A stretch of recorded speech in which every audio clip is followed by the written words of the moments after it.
Olá pessoal, boa noite. Muito boa noite, sejam bem-vindos.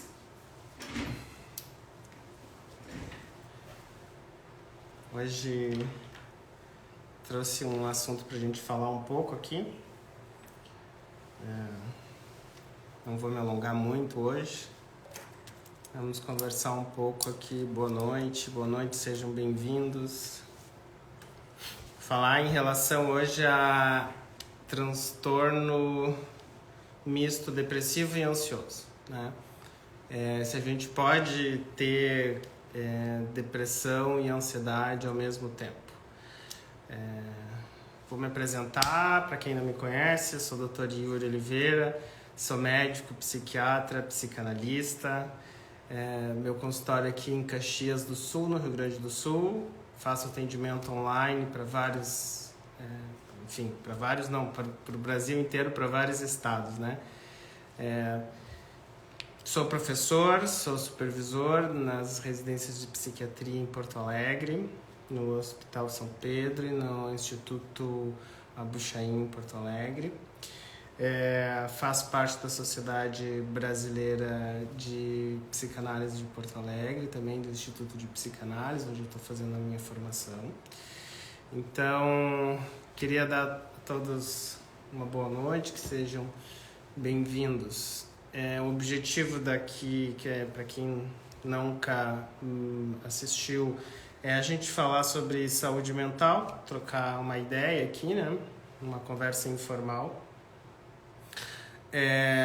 Sei que tem muitos colegas psiquiatras, psicólogos, muitos colegas que atendem saúde mental. Então, uma das coisas também é a gente poder conversar sobre o diagnóstico, sobre psiquiatria, psicoterapia. Muitos mandam mensagem, mandam dúvidas, né? Então, um dos objetivos é esse, poder falar coisas mais técnicas em algum momento, dependendo da demanda dos colegas. E também falar para o público leigo.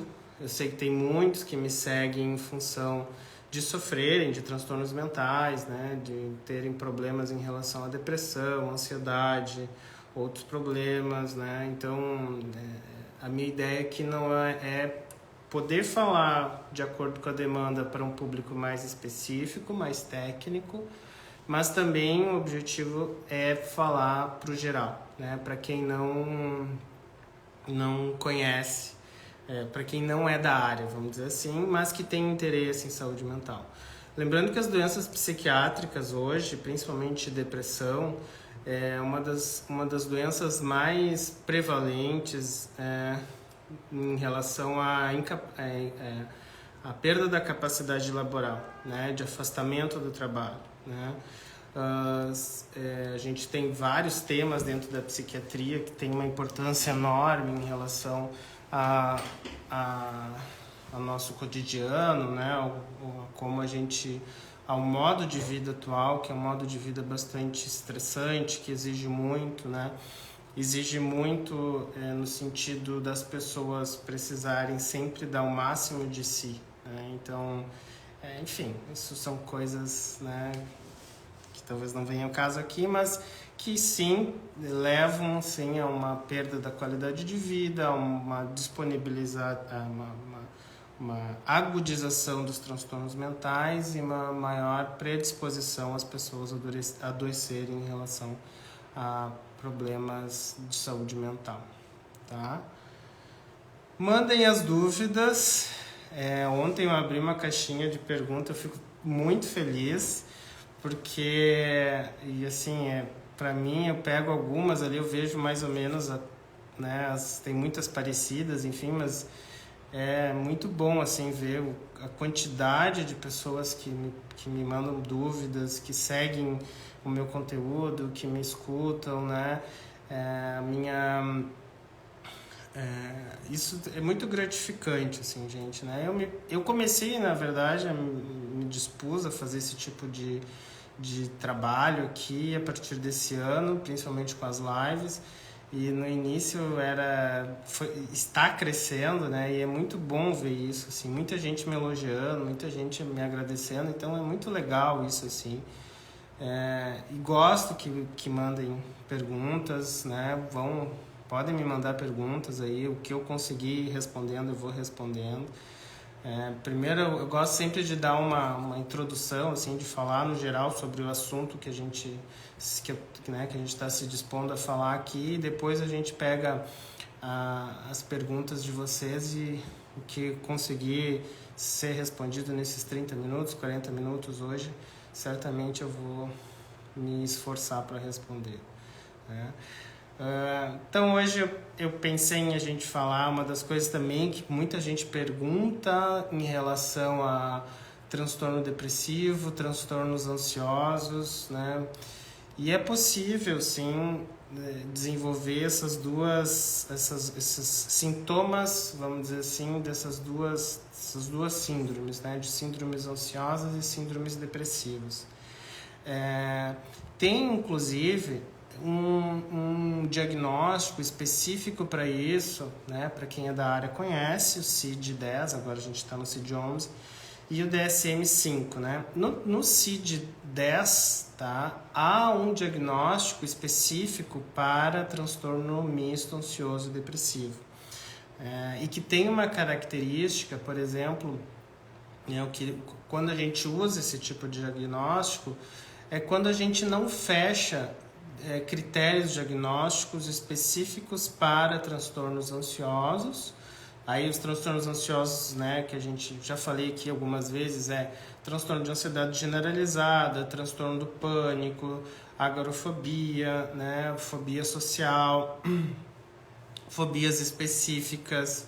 Então, quando a gente não fecha critérios específicos para isso, mas a gente tem sintomas de ansiedade e tem sintomas de depressão, mas que também não fecha critérios para transtornos depressivos, né?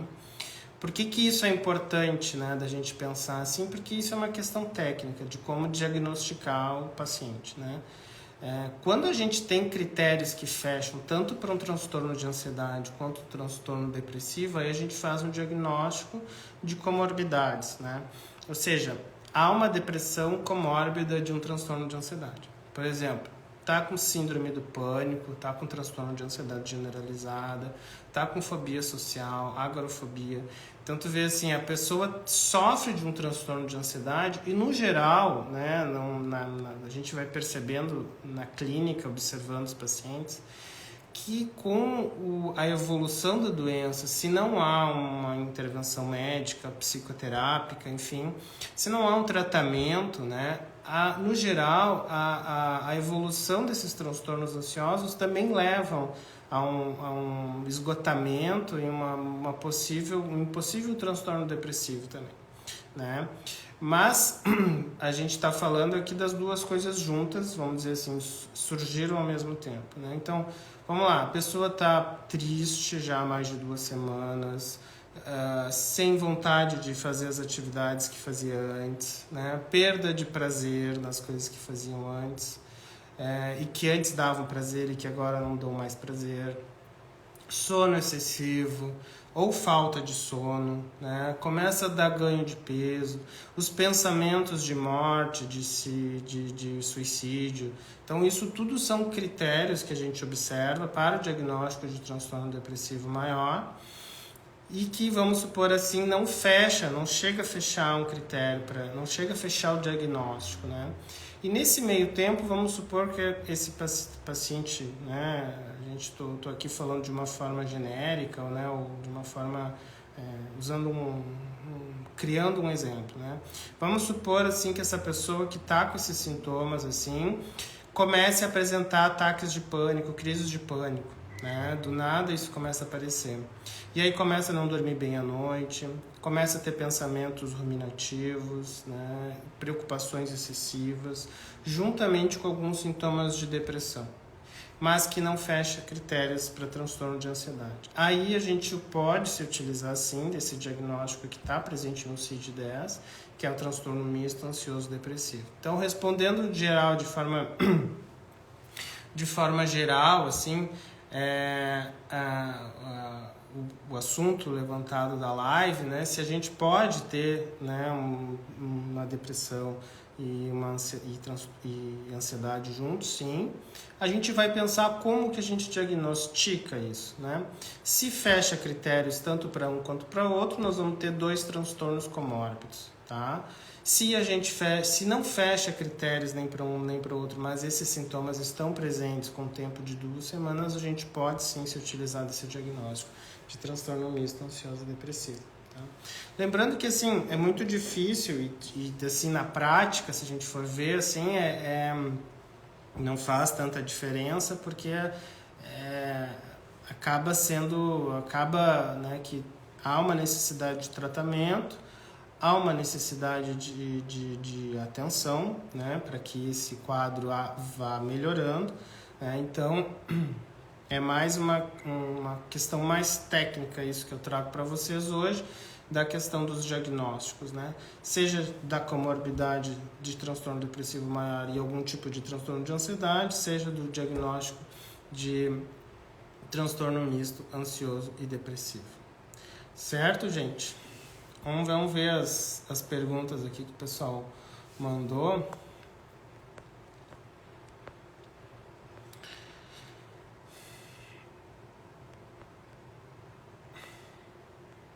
Grande profissional, Pablo Moraes, muito obrigado. Pablo foi meu colega na faculdade, grande amigo, Pablo. Um abraço para ti.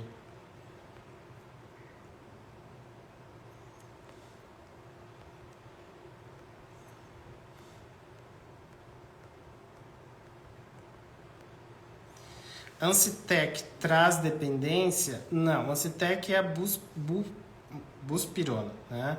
Ele não traz dependência, tá? É um ansiolítico, a gente pode ser utilizado principalmente à noite, tá? Não tem essa característica de causar dependência.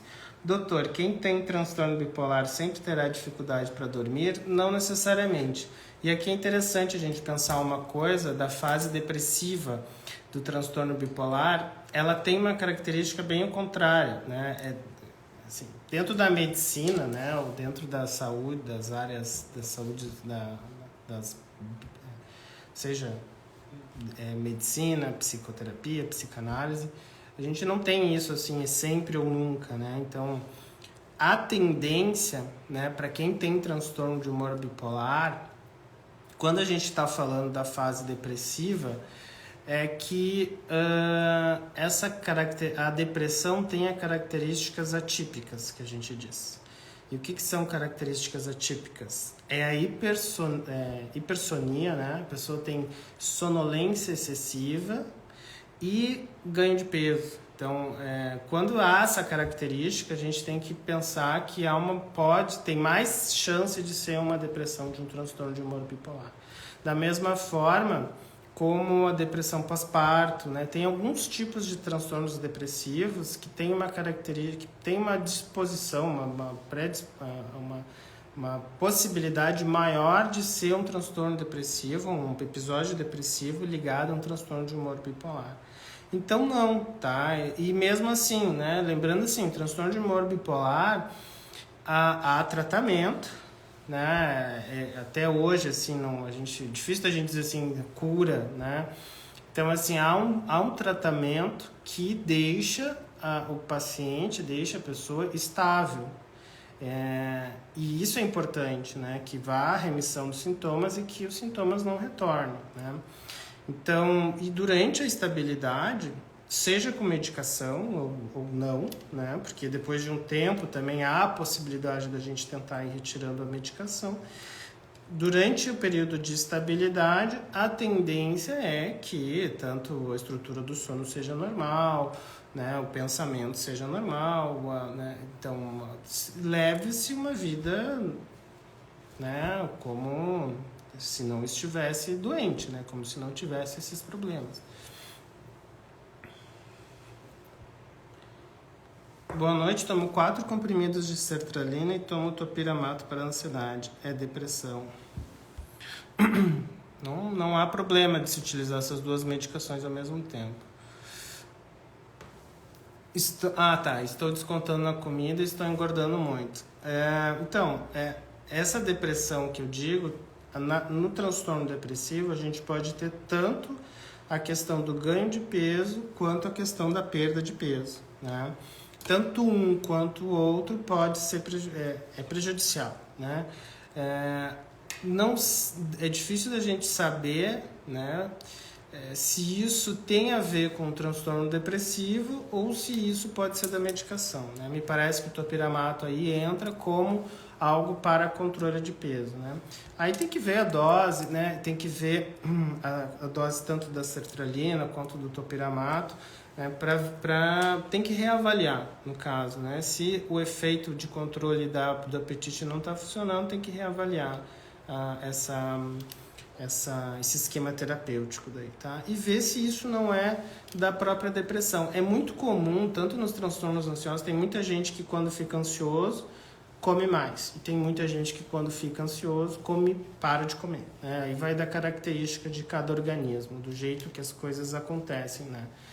Então, assim, é muito comum quem come muito, né, quem tem isso, seja numa depressão, seja numa ansiedade, acaba que com o tratamento, mesmo que a medicação, né, tenha essa tendência a ganho de peso, ela, em função do tratamento, ela tende a diminuir o apetite, né, pelo controle da ansiedade, e a pessoa tende a emagrecer, no caso, mesmo se utilizando uma medicação que possa predispor o ganho de peso, como a sertralina.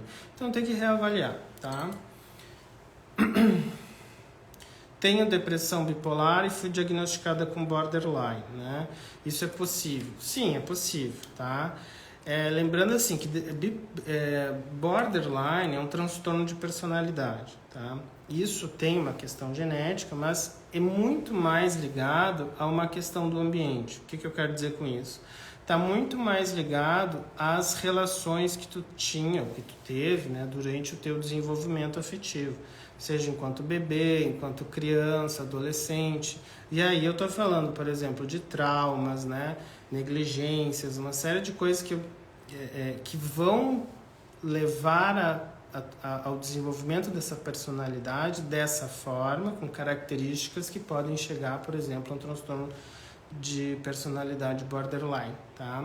É diferente da questão da bipolaridade. Por que eu digo isso? A bipolaridade, ela tem uma alteração mais orgânica, vamos dizer assim, nível cerebral, né? Então, também tem a ver com uma questão ambiental, né? Não necessariamente. Hoje eu até respondi uma pergunta aqui, pais bipolares vão ter filhos bipolares, não quer dizer, tá? Isso depende muito do ambiente.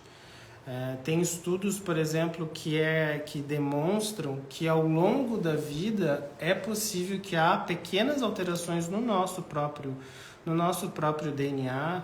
Então, assim, maus tratos na infância, isso pode alterar o DNA, ou ao contrário, uma boa infância, uma infância sendo bem amado, bem cuidado, isso pode alterar o teu DNA. Então, a genética ela é importante, mas ela não é determinante, tá?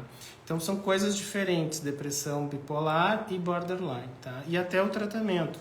Bipolaridade, de quase 100% dos casos, há uma necessidade de se fazer um tratamento medicamentoso, e a questão do transtorno de personalidade borderline é possível muitas vezes, ao longo de um tratamento em análise ou em psicoterapia, não se utilizar medicação, por exemplo, tá?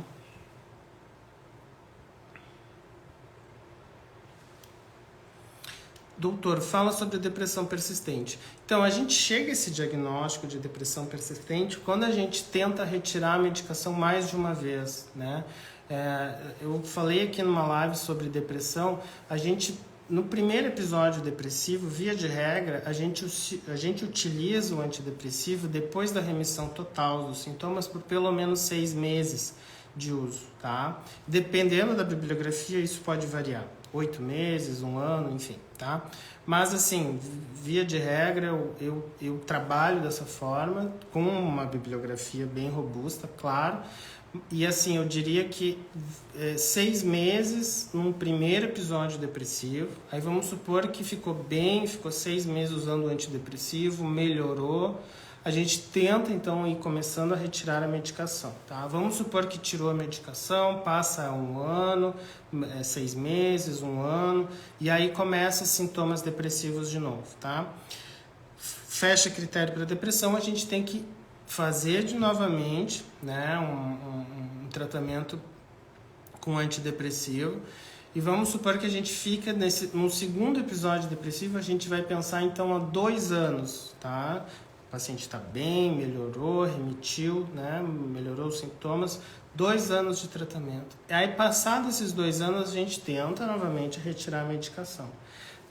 Voltou os sintomas, passou 1 ano, 2 anos, voltaram os sintomas, aí a gente pode pensar numa depressão persistente. E dependendo do caso, a gente sim acaba se utilizando antidepressivo de forma, vamos dizer assim, por tempo indeterminado, tá?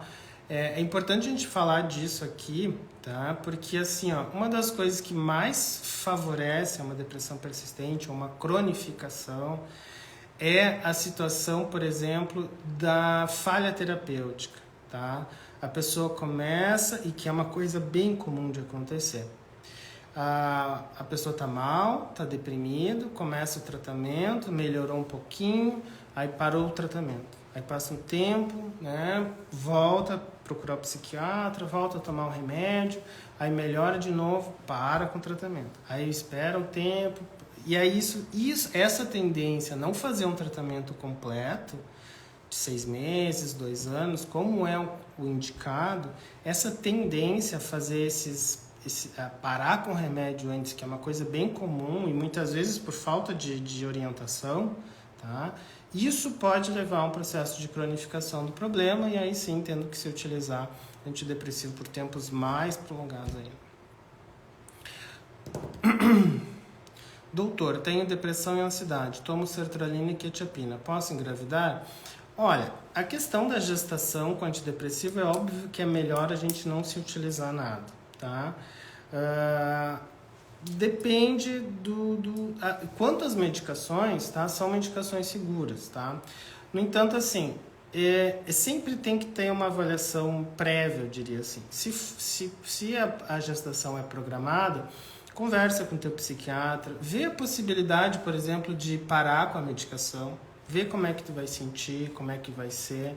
O ideal sempre a gente vai botar risco e benefício. É óbvio que, por exemplo, uma gestante extremamente depressiva, não sai do quarto, tem que usar medicação, porque isso vai fazer muito pior, né?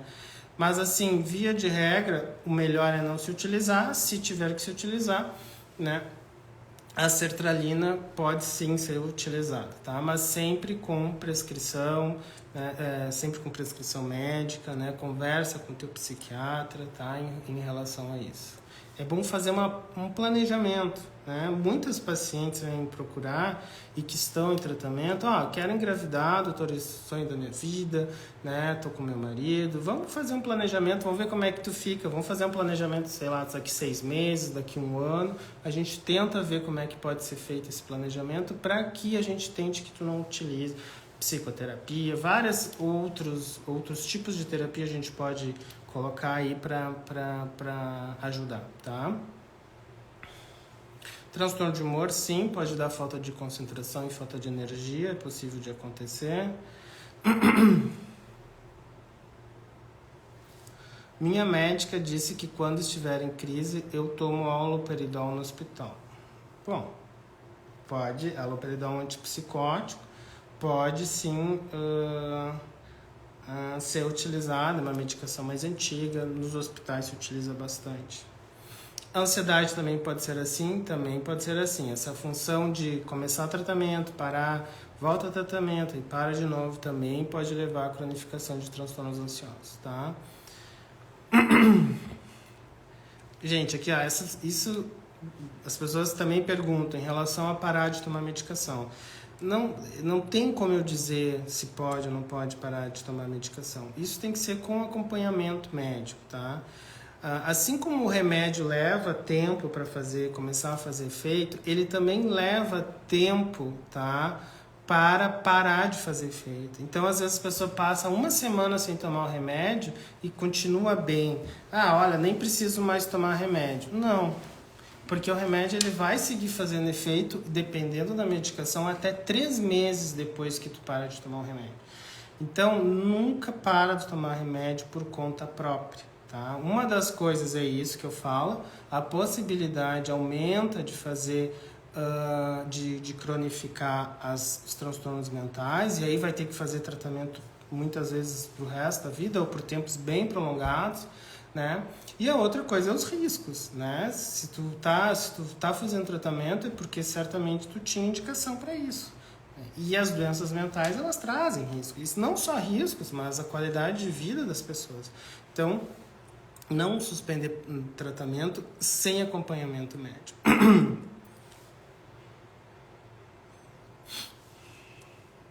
E assim, ó, a questão também das medicações. Já muitos estudos falam em relação à psicoterapia junto com o tratamento medicamentoso. Seja para transtornos ansiosos, seja para transtornos depressivos, que é o tema da live hoje aqui, né? Da gente falar sobre transtornos ansiosos e depressivos juntos, né? Juntamente, psicoterapia e medicação, ela tem a chance de melhora muito maior do que só um ou só o outro, tá? Então, assim, só medicação muitas vezes não adianta. Então, por quê? Por causa do ambiente, né? Então, assim, tu vive num ambiente doente, né? Num ambiente onde te adoece, só tomar o remédio muitas vezes não vai ser o suficiente. Então, tu precisa de um espaço onde tu possa pensar a tua vida, possa pensar esses conflitos atuais, ou mesmo os conflitos antigos, enfim, para tentar ir mudando aos poucos a tua realidade. Faço consultas online? Faço. Porque o médico passou 3 tipos: fluoxetina, topiramata, bupropiona. Pode falar algo? Assim, a princípio, são 3 medicações que podem ser utilizadas ao mesmo tempo, tá? Não tem nenhuma contraindica o uso da outra ao mesmo tempo. Depende do caso, tá? Daí tem que ver o caso. Tem casos que a gente precisa... O ideal é sempre se utilizar uma única medicação, tá? Em monoterapia. Quando não é possível, seja por ganho de peso, perda de libido ou por controle realmente dos sintomas, né? Como eu falei aqui na questão da depressão, às vezes um antidepressivo não é o suficiente, tá? A gente troca a medicação, mesmo assim não melhora, troca por uma segunda vez, não melhora, associa a medicação. Então a gente vai construindo um tratamento, dependendo da situação, a gente precisa sim utilizar mais de uma medicação.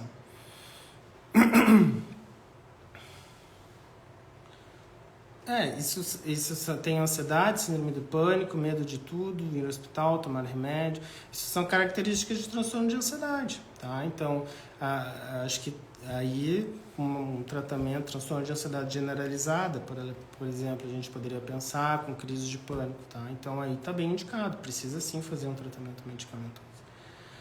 Certo, gente? Hoje é curtinho, tá? Hoje eu me dispus aqui a ficar esse tempo, meia horinha só com vocês. Semana que vem eu tô de volta, tá? Nesse mesmo horário das 19 horas. Agradeço muito a audiência aqui de vocês. Me sinto muito gratificado, assim, seja pelo contato que o pessoal faz ali pelo Instagram, no geral, né? Seja hoje aqui nas lives que eu faço, nas terças-feiras, tá? Normal, baixa libido com venlafaxina, pode acontecer sim, tá? Tem as lives ficam todas guardadas, tá? Ficam todas salvas no Instagram e também no YouTube, tá? No YouTube elas estão mais organizadinhas lá, tá? Aqui no Instagram não tem como a gente organizar muito bem. Então, tem ali no link do Instagram, tem o link do YouTube. Sigam lá. E tem outros materiais lá também que eu estou começando a colocar no YouTube. Certo, gente? Muito obrigado novamente e tenham uma boa noite aí. Um abração.